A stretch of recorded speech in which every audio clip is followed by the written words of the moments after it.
Morning guys. Yan. +3:30.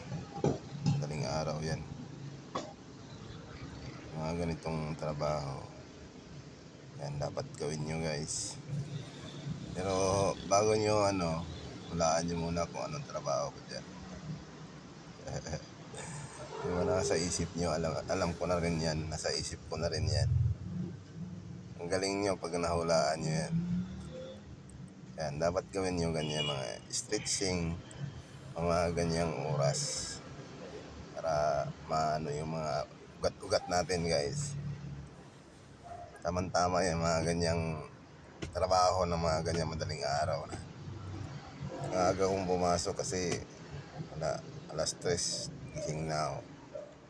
Kaya inagahan ko na lang, pumasok na lang ako para may makatulog ako. Malit pa ako. At least yan, sigurado. Comment lang kayo guys kung sino nakakahula niyan. Bigyan ko ng masigabong palakpakan agad. Bigyan ko ng premyo guys kung sino makakahula.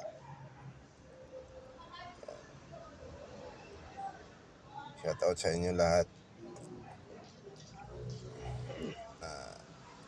Sa mag-anakan ko at kaibigan, lahat-lahat, ingat po tayo.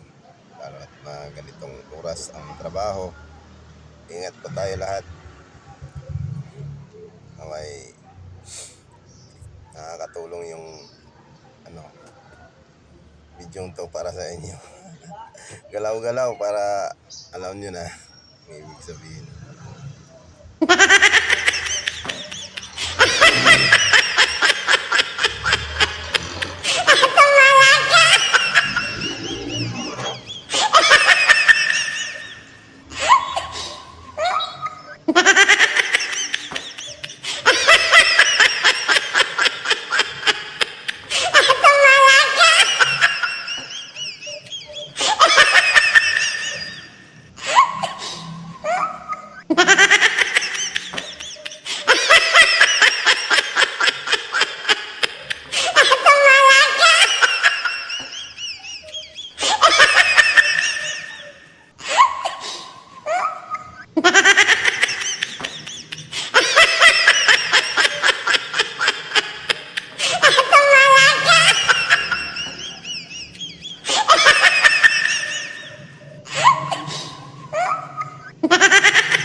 Salamat sa panonood guys.